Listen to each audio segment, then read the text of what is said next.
Hey everyone, welcome back to another episode of the Dental Assistant Nation podcast.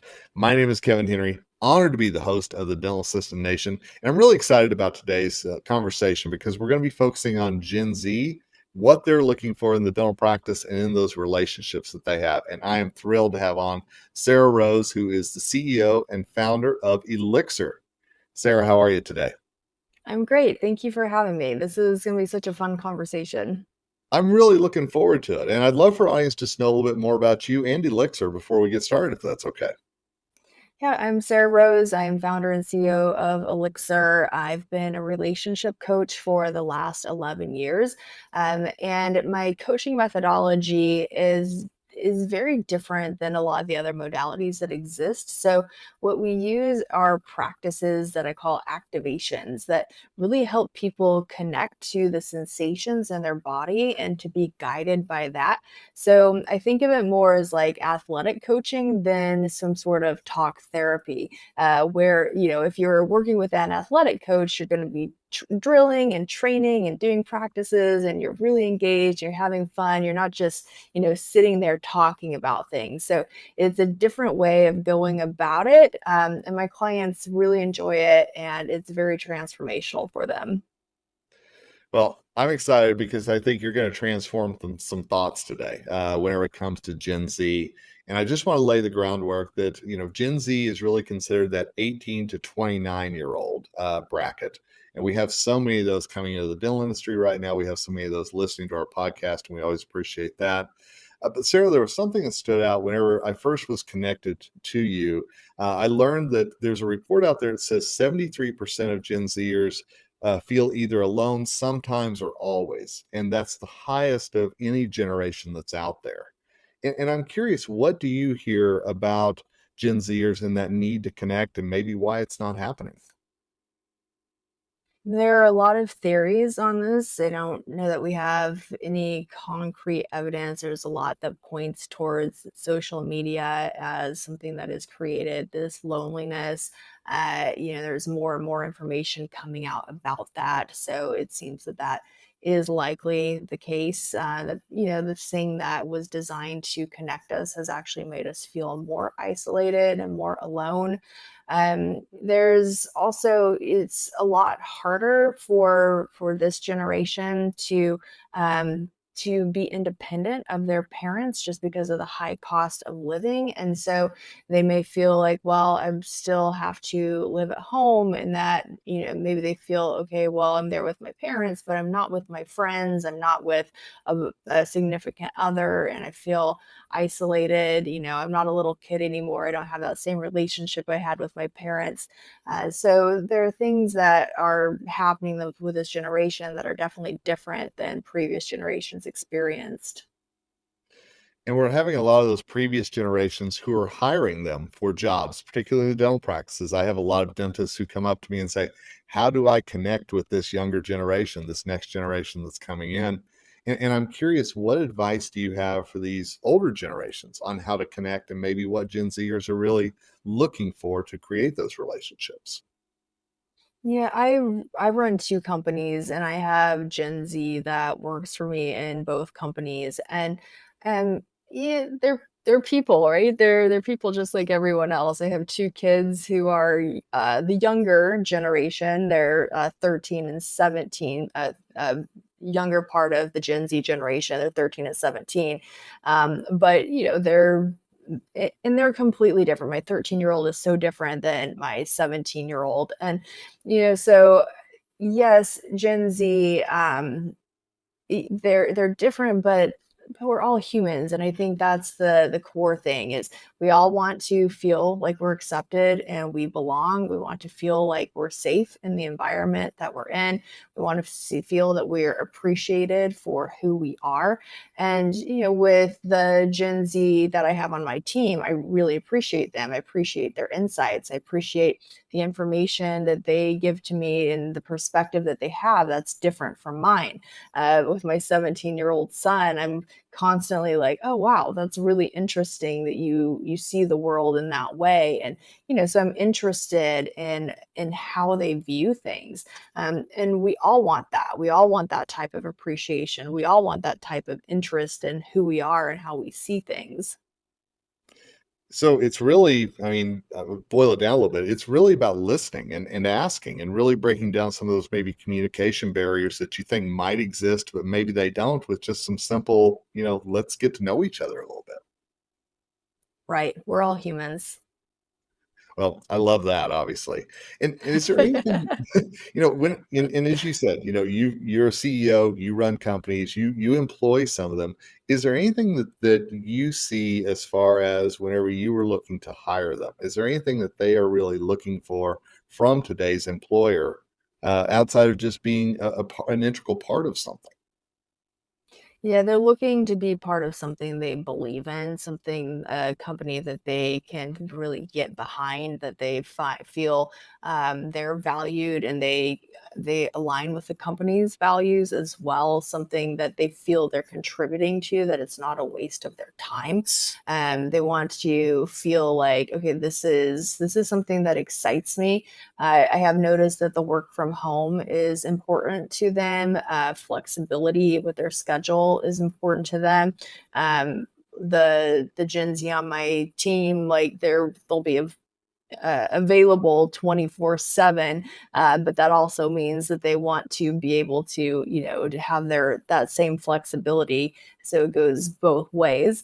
So that's very different. We didn't have that option too much. I was actually running one of my companies completely remotely even before the pandemic, so I was a little bit of ahead of the game there. So my Gen Z employees were happy even then. But yeah, I think that's important to a lot of people. Obviously, with something like being a dental hygienist, that's not possible. Yep, But for other people, having absolutely. that showing up in an office can be good for them because okay, well, it creates the discipline, it creates the habit, I have the routine. And for other people, that is something that they value and they need. Some Gen Z really just need to be in an environment where they're around other people because they feel lonely otherwise. And can we talk for just a minute about the work-life balance and what you're seeing from this generation? You mentioned it a minute ago that they may be available 24/7, but they also want to have that time to be by themselves as well. So is work-life balance really important to this generation?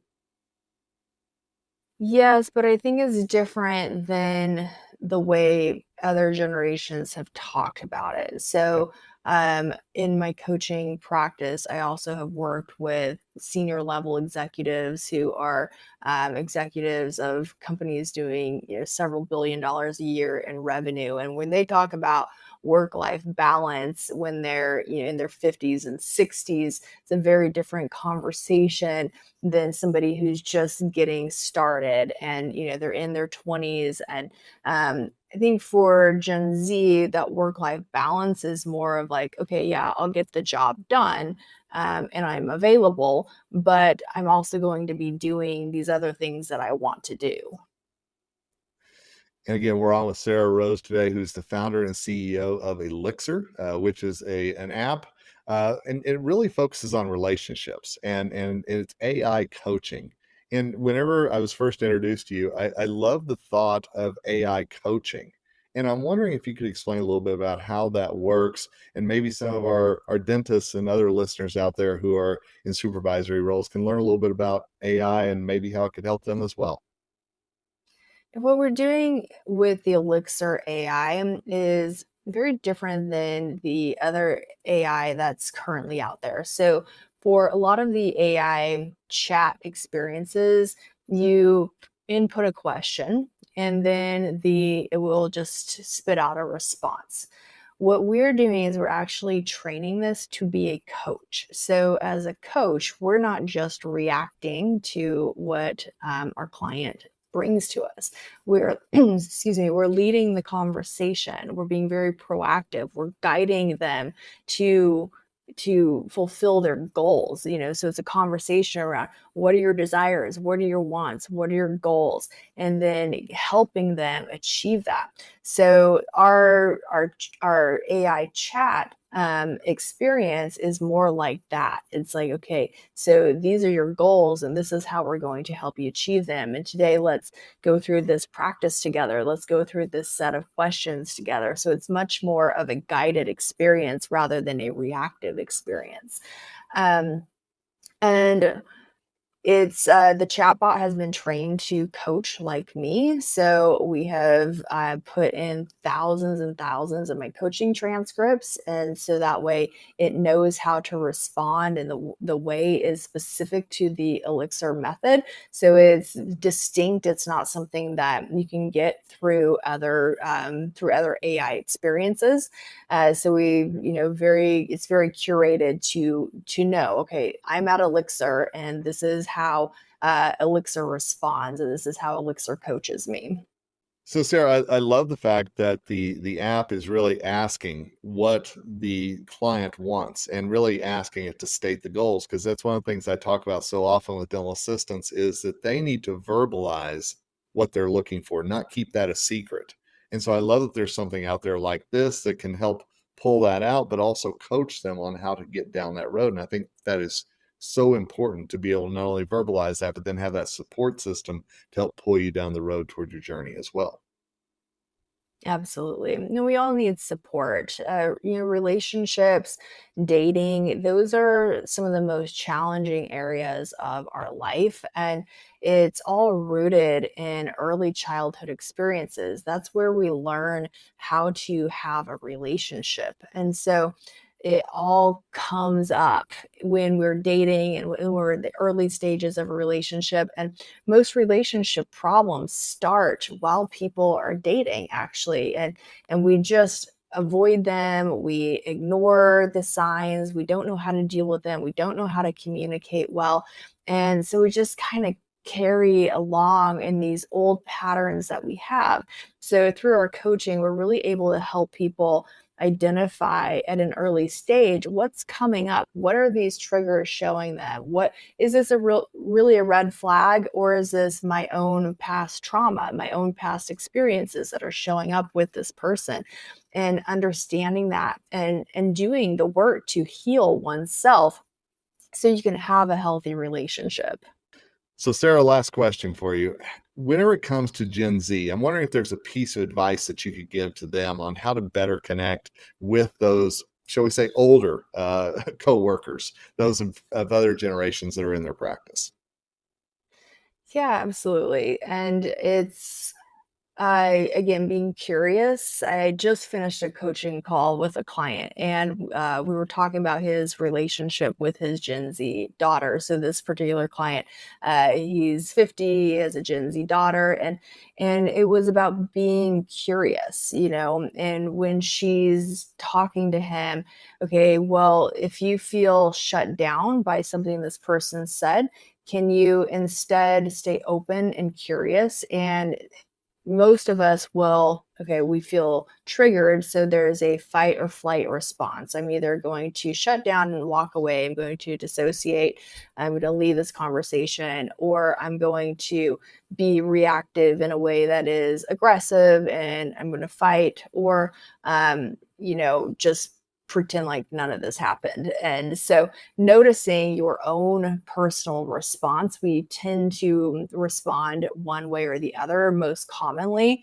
And so noticing your response, and when you feel that way, can you stay open? Can you stay curious? Can you say, okay, I notice I feel this when you say that, and I'm curious what you meant by that, right? So we can just be open, we can be curious, we can get to know each other better, and that goes a long way. Like there's so many ways for us to connect, and we often look at ways that divide us instead. And it's like, oh, well, that person is this or that person is that, and that divides us instead of, okay, looking for the common ground. So what is it that you do have commonality around, and just bond over that, and then the relationship builds and goes from there. Fantastic advice. I love it, Sarah, and I've really enjoyed the conversation. I want to make sure people know more about Elixr and how they can learn more about that. Thank you. Yeah. So Elixir, like you said, we have the AI coaching aspect of it, but we also have real people coaches on the platform as well. And so you can join Elixir, you can get on there, you can talk with professional Elixir coaches. We have group workshops, we have group coaching, we have community events. So for the people that feel like they're really isolated, we're really doing a lot to create this community, this safe place for people to get to know each other and to be in this high vibrational experience together. So where you're having fun, where you feel light, where you feel good, and you get to know each other from that place. Sarrah Rose, founder and CEO of Elixr, really enjoyed having you on today, and thanks for your insight into Gen Z. I really appreciate it. Thank you. And thanks to all of you for listening to this episode of the Dental Assistant Nation podcast. We love to bring in those experts from outside dentistry as well to help make sure that you have a better career and a better day ahead. Until next time, Kevin Henry, host of the Dental Assistant Nation, signing off and wish you nothing but success ahead.